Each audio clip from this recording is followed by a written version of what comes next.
sa akin kung bakit nakaburo si nanay, ha? Bakit ka ba naniniwala dun, ha? Ang totoo mong nanay, busy. Di ba sinabi ko na to sa'yo? Pero tay! Wala nang pero. Huwag mo akong hintayin magalit, Scarlett. Di mo magugustuhan.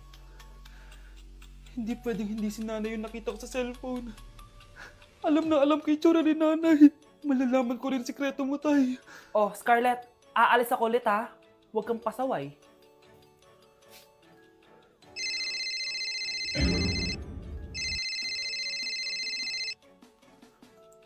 Nasa yung cellphone ko? Hello po. Pwede na po maklaim yung 10 million peso na galing sa insurance ng namatay niyo pong asawa. Insurance? Pasaway ka talaga? Pinatay mo ba si nanay, ha? Para makuha yung insurance niya? Hindi mo naiintindihan, anak. Napakahayop mo! Tatawag ako ng pulis! Itigil mo yan, anak! Nay, buhay ka? Oo, anak. Nagtago ako. Pag nagsumbong ka sa pulis, masisira lahat ng plano namin ng tatay mo. Hindi ko maintindihan. Ano nangyayari? Pinatay ko ang kakambal ng nanay mo. Para maniwala sila na siya talaga ang namatay. At makuha natin ng mga pera sa insurance. Sawang-sawa na ako sa buhay na to! Marami akong pangarap, anak! Gusto ko na gumanda yung buhay natin! Naririnig niyo ba yung mga sarili niyo, ha? Hindi ba kayo natatakot sa mga pinaggagawa niyo?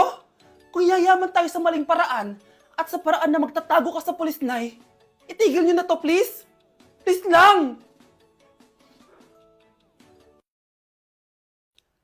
Nay, kamusta na po kayo ni tatay? Eto anak, okay naman. Ikaw, kamusta ka na? Eto Nay, malapit na ako matapos ng college. Sana paglabas niyo ni tatay, marami na akong ipon. Huwag kang mag-alala anak, konti panahon na lang. Magkakasama ulit tayo ng tatay mo. See you, Nay. Miss ko na kayo. See you soon, anak. Anak, kailan ka uuwi? Magpapasko na. Ayun na! Malapit na mag-Noche Buena! Bilisan nyo! Oh, naayos ko na yung table, ha? Lagyan nyo dito yung mga pagkain. Oh, pinaglutuan ko kayo ng favorite nyo, kaldereta. Mga anak, sana nagustuhan yung mga regalo namin sa inyo. Thank you po! Hindi na magiging blurred yung mga pictures ko. Wow, mga favorite box ko to, ah. Thank you po. Ang angas naman nito. Solid. Sa wakas, makakalaro na din ako. Nay, sana palaging ganito. Sana palagi tayong masaya at kompleto. Siyempre naman anak, ano ka ba? Oh, 12 o'clock na. Merry Christmas, mahal. Merry Christmas, mga anak. Oh, Merry Christmas. O, kain na tayo. Merry Christmas, guys. Merry Christmas. Mahal ko kayong lahat. Merry Christmas. Best family ever. Bawi na lang ako next year, Nay. Scarlett, focus on your work. Opo, ma'am. Ito na po. Okay, class, mag-a-announce ako ng scores. Scarlett, 20/20 ka. Yes, perfect. Pero -5 ka na kasi ganyan yung tsura mo. Ano? Cheska, 15/20 ka lang. Hala, hindi siya perfect. Pero dahil may face card ka, +5 ka sa akin, kaya perfect ka na. Akala ko din ako perfect eh. Face card never decline. Bakit may plus points yung pagiging face card ni Cheska? Tapos ako may minus? Porket ganito yung tsura ko? Pinagpuyatan ko yung exam na yan. Oops, may bitter dito. Hindi mo naman kasi magigets yun kasi wala ka nun. Hi ate, pabili ako ng kwek-kwek. Nakikita mo ba tong pila na to? Pumila ka! Ay, sorry. Sige, pipila ako. Ate, isa nga pong kwek-kwek. O eto be, libre na lang yun para sa'yo. Thank you, ate. You're the best. Ano yun? Ako pinapila mo, tapos si Cheska di na pumila. Hindi mo ba alam na VIP dito ang may face card? Bakit? Meron ka ba nun? Face card pala ang gusto nyo, ha? Bibigyan ko kayo ng face card. Okay, class, mag-exam tayo. Cheska, exempted ka na sa exam kasi may face card ka. Good luck guys ha, huwag niyo masyadong galingan. Ma'am, exempted din ba ako? Scarlett? Grabe ang face card. Exempted ka na rin, Scarlett. Thank you, ma'am. Ako lang dapat ang face card dito sa room. Ako ang tunay na face card. Nakita mong nagagalit ang iyong nanay, ano ang gagawin mo? A. Magagalit din at lalayas ng bahay. B. Susunod na ito sa utos niya para hindi na magalit. C. Sasabihing buntis ka at magkakaapo na siya. O D. Sara Geronimo. Dala. Psst, ate. Tignan mo itong nabili kong kwintas. Oh, ano meron dyan? Pag sinuot mo to, lahat ng gusto mo, magiging totoo. Sus, scam lang yan. Para bilhin mo. Totoo nga ate. Tingnan mo. Maging pangit sana ate ko. O, di ba? Wala naman nangyari. Maganda pa rin ako. Tumingin ka sa salamin. Totoo nga.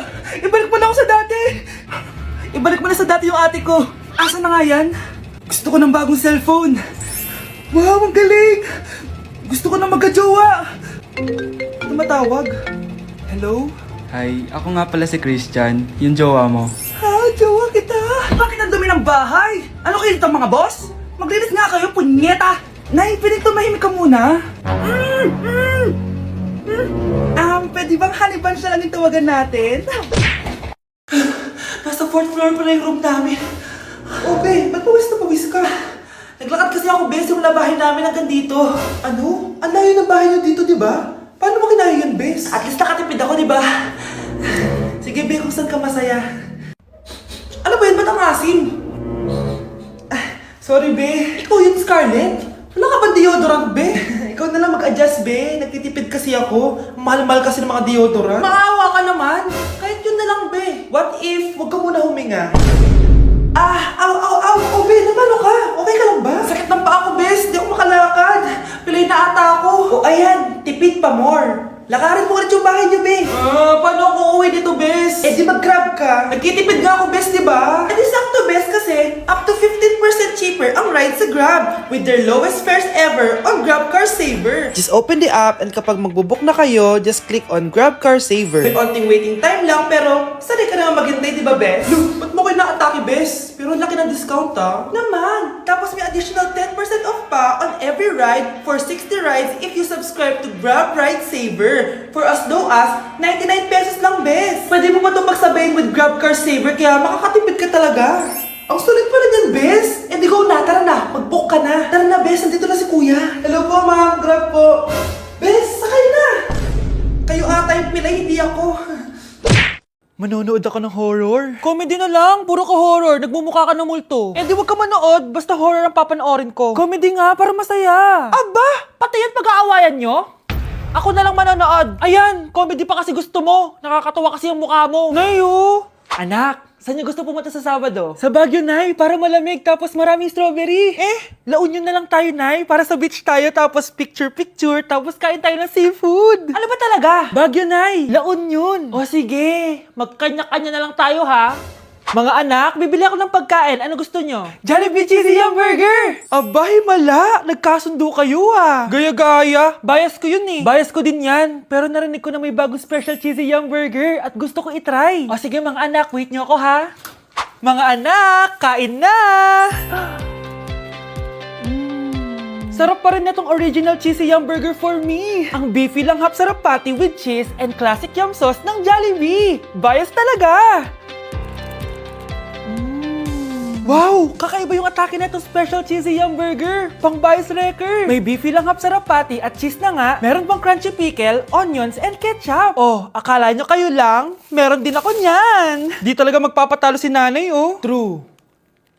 Nay, gusto ko daw makilala ng jowa ko. Sige anak, papasukin mo. Sige Nay. Babe, pasok ka.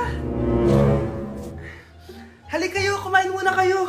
Babe, kain ka na. Anong pangalan mo, iho? Anak, hindi ba ito nagsasalita?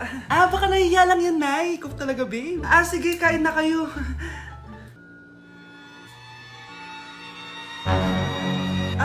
CR lang ako, ha? Sige, anak. Anak, matagal ka pa ba? Sabi ko na multo ka, eh. Halika dito. Anak! Bakit ka tumatakbo, Nay? Yung jowa mo! Multo siya! Pinagsasabi mo dyan, Nay! Anak, tingin ka sa likod! Ay, Mare! Nay, umalis na tayo dito! Tara na, anak! A few moments later. Ang galing natin, Nay! Naloko natin sila! May bago na tayong bahay, anak! Nay! Sino yun? Totoong multo na yun, anak! Umalis na tayo dito! Oh, galingan nyo sa school mga anak ha? Opo, Nay, gagalingan namin. Siyempre naman, Nay. Kami pa ba? O siya na, ingat kayo ha. Alis na kami, Nay. A few moments later. Hala, di ba siya yung babae may dalawang muka? Kari, galingan mo ha. Ako na bahala sa sagot. Ay! Pumasok yung kaklase nating dalawa ang muka! Nakakatakot. May kaklase pala tayong abnormal. Mukhang alien. Kari, wag mo na silang patulan. Kapag ba may jowa si Kari, jowa na din ni Maya yun? Kari, hayaan mo na sila. Kari, kapag masakit ba ulo mo, masakit din ba ulo ni Maya? Aba, sobra na kayo ah! O anak, ba't nakasimangot ka? Binubuli nila kami sa school, Nay.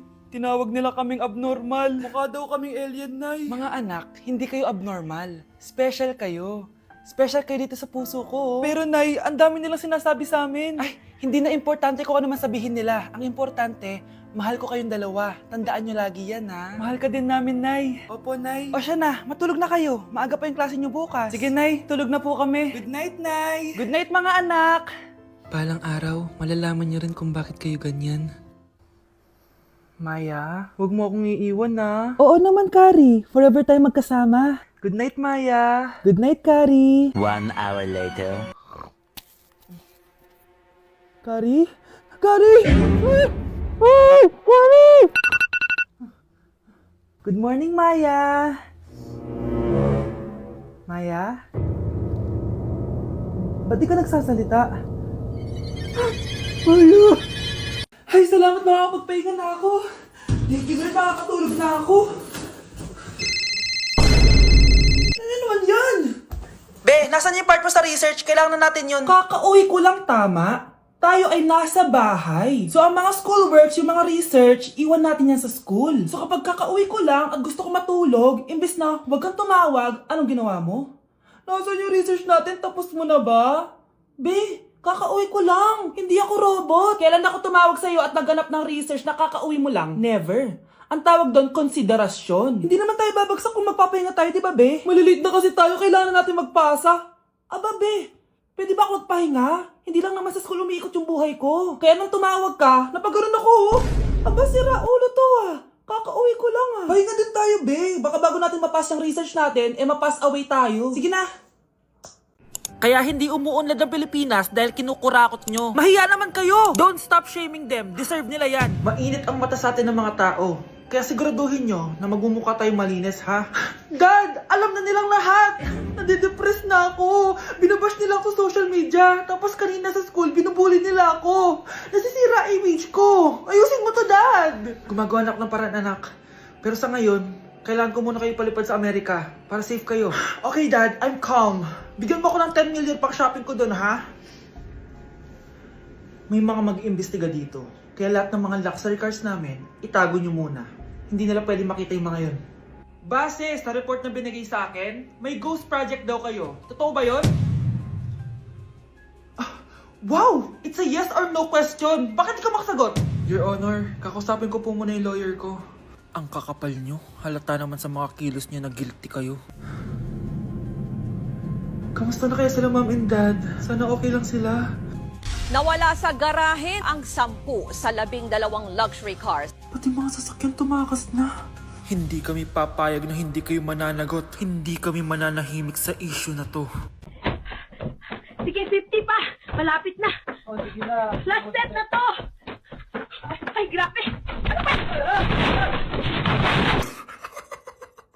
At least bumaba yung timbang niya, di ba? Napunta nga lang sa first floor. Anak, tingnan mo tong balita. Hiwalay na daw yung Katniel. Tingin nga na baka fake news lang yan, ha? Pinost ni Catherine. Hindi. Hindi pwede mawala ang Katniel. Di niya.